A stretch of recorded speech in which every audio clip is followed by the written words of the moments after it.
a birthday card where it said, I love unicorns, and it said, what would a unicorn do? Because I have this book where it's always about what would a unicorn do. And one thing was like, talk about the meaning of life. So, really? Yeah. Wow, what a nice addition. I'm a mountain girl, grew up in the Alps, and you can just not take that out of me. So I love nature. I also really like cities. I've lived in big cities, Amsterdam, London. And these days I live in the Netherlands. Life, I would call it a journey, like where we just don't really know when it will end. And I know we don't really talk about it, but we should. I think we should talk more about death. It would really make us appreciate life. And it's a journey full of learning and really discovering actually who we are and what we have to add and give. And then as humans, I feel it's a lot about connection.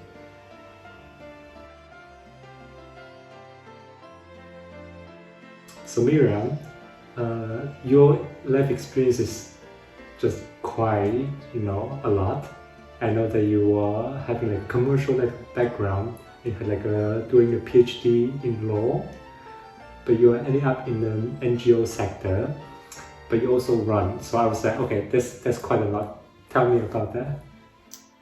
So running was forced on me by school. We had to, and it was not that I was in any way good at it, but it kind of had some pride. I started, it was really hard, and then I continued and noticed really quickly that it helps me to deal with emotions and helps me to deal with all my tension as a teenager. And I noticed running changes everything. So that was the beginning of running, and I still run.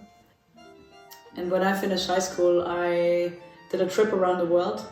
And I had always been quite interested in political systems and how people work and live and conditions. And if I travel somewhere, it was always like, what's the political system and how does it function and what's the election? I noticed already not everyone has that. A lot of people really don't care.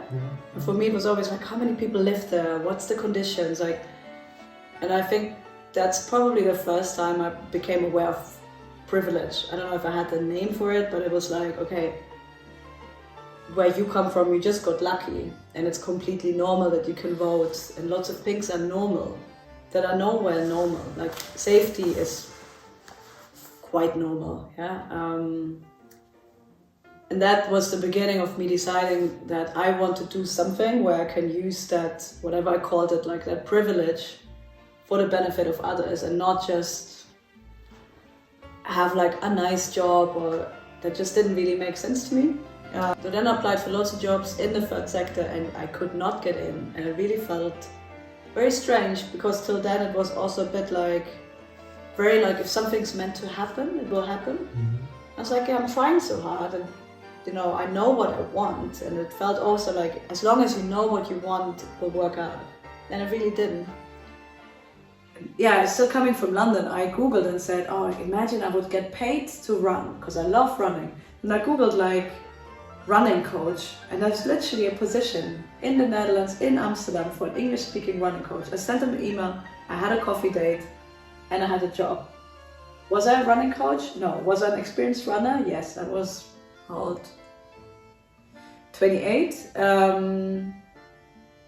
And then I discovered, I really like actually bringing people into movement. I love groups. So I saw a little bit a different red thread of like, I want to do something empowering for women. And it was the beginning of realizing this idea of like empowering women, giving them something to get their strength back, can come in actually a lot of different forms. It doesn't have to be like your hardcore human rights, feminism. It can also be in really different angles. So that, I think, was the beginning of thinking a little broader. It doesn't have to be, this is your degree, this is what you want to do, and then you're stuck if it doesn't work out. So suddenly I was a running coach, then I did a yoga teacher training, became a fitness coach, and started in marketing. So I'm very self-learned marketeer. Oh. Yeah. What does running mean to you? Yeah, that's a beautiful question. Yeah, it means a lot of different things, and I've also noticed that it's changing. So I think it started with dealing with emotions, emotional release. At some point, it also running became the tool to really start to love my body and to appreciate it. So when I ran my first marathon, it was like really switched things. I would suddenly look at my body and be like, epic. Like, only thanks to you two, I can actually like live my dreams. And then as I started running now longer and ultra marathons and trails, it's also to a level where I feel like you take me to places that a lot of people can't reach.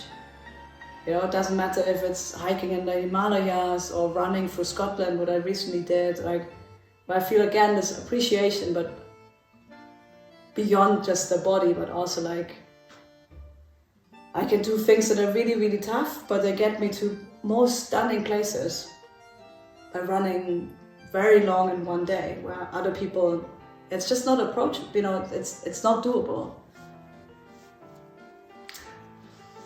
What would be what's the longest distance you ever run? Till now, 100 kilometers in one go, and yeah, and so I ran a marathon and then I trained for my second. So I only had ever run 42k, and then someone sent me. I had heard that there's some people who run these ultras. I didn't know what it is. And someone sent me this race, a link to this 100k from London to Brighton. And I remember I came back from a long run, I was stretching, I was at home, and I clicked on the link and I just signed up. And it was like, I don't know, 10 months later. But I had no idea what I was doing. I'd never really done trails, I didn't know anything about training. Yeah, I was just really inspired and thought, yeah, I want to try something that is so impossibly big, and I want to see if I can do it. Long distance running, it's all about the narrative. Like, what is the stuff you tell yourself? If you tell yourself, I can't do it, don't start an ultra, because there's no way you can do it. It's very physical, but it's mainly really mental. And that makes it really interesting. So you become, like, for me, it really teaches me, for example, one thing is the narrative. Like, what is the story I'm telling myself? I really liked how you phrase this in like building your narrative. Not only like through running, but also in life, in a way that it is like a psychology, you know, like your brain tend to think in a negative way and make you doubt yourself, yes. But somehow you manage to also be very cautious and aware of what's happening in your brain, and then you can actually adapt and change certain behaviors to correct the false alarm, for example. Yeah. So that's very interesting. I mean, I had races where I once did a 90k and I did most of it completely alone. Like for hours I didn't see anyone. So all you hear is the story in your head. So the narrative is really important. You know, do you hear like, you can't do this, you can't do this, you can't do this, give up, everything hurts, give up, you know, lazy, you didn't train enough, or is it like, you got this? And maybe one more last thing on the narrative is also, it works in running, but you can also take the experience from running into life. So, for example, after this very hard 90k in Scotland in the Highlands, I was back at work and I was doing a marketing job, and then maybe you have a difficult call or meeting and you're like, oh, like, I really don't want to do it. And I felt like, girl, you know, you just finished 90k. I think you'll be okay in this call. Like, what is going to happen? What's the worst that's going to happen? And I think by instinct, we always think we will die at any moment, which is true, could happen. But it hasn't happened in many, many years. So, and it hasn't happened in these 90k. So sitting on a chair in a meeting, yeah, probably not. Yeah. So to put it puts stuff a bit into perspective, and it helps.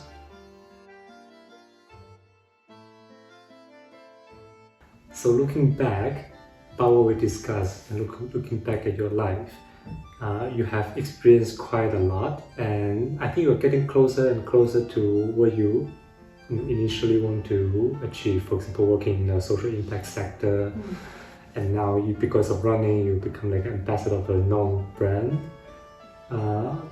Would you say you found your life purpose? Oh. Finally, the question arrives. The purpose of life.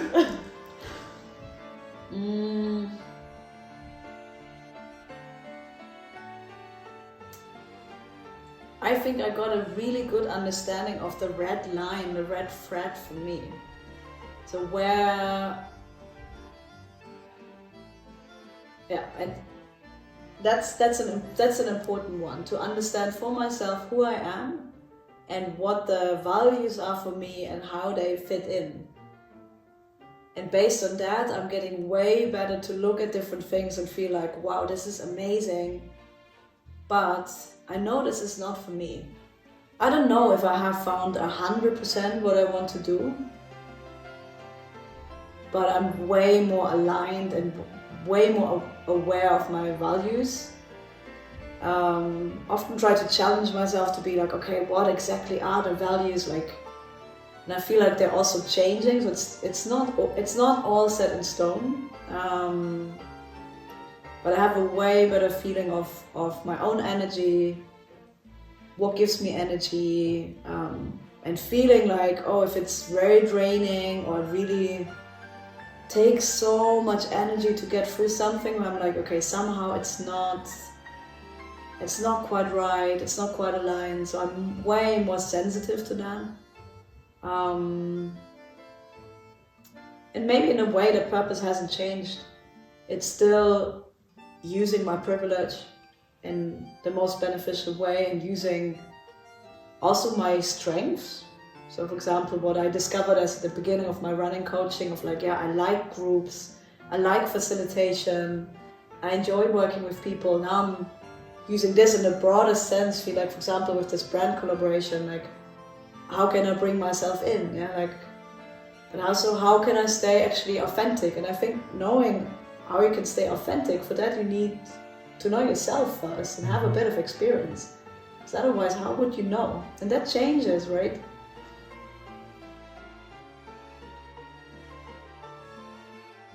How would you advise people to know themselves better? Try things. Try things. Make mistakes. Yeah, and I feel very much like my 20s were there to make mistakes, and my 30s are there to repeat my failed mistakes. Now I know, like, also really silly things, right? Should I have another glass of wine just because it's so fun and such an amazing night? I'm in my 30s. I will be hungover. It's a mistake, but it's sometimes worth making. Yeah. Travel, and speak to people, like, outside your bubble, be open, read, learn. But I think really trying different things. So I feel like that will teach you finding your values, to see what's aligned and what's not. And making mistake could also be trying some jobs where you feel like your whole system is like, this is killing me. And then you learn. Yeah, you really feel like, for me, is if I walk into like a corporate office, already the smell and how sanitized everything feels and how replaceable, I'm like, what? I cannot do that. Yeah, it's killing my body immediately. Like I think age is an interesting one. So also not be so scared of the 30s. I think they're really amazing. I would say the 20s are way harder, because it's so confusing, because you don't know, and there's still so many things you've never done, so it's a bit more scary. And in the 30s, I feel like now I can really rely on myself. So I'm excited to try something that I've never done before, and I feel a bit more, in German we call her the Pippi Langstrumpf from Astrid Lindgren, who has the saying, I've never done it, and that's why loosely, I've never done it, but I know I can do it. And I feel like in my 30s, I know myself really well, and like, no idea how to do it, but like I know I figured out, or I know how to ask for help, or where to find the information, or now I have this massive race. I know from experience that I'll probably get there. Or maybe not, but then I know how to handle myself and how to work with setbacks and also how to get help, accept help, coaching, therapy, like all these amazing tools. And in my 20s, that would have been way more scary.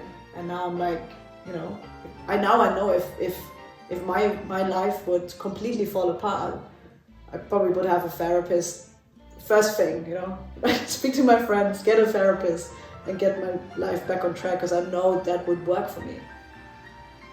In my 20s, I had no idea.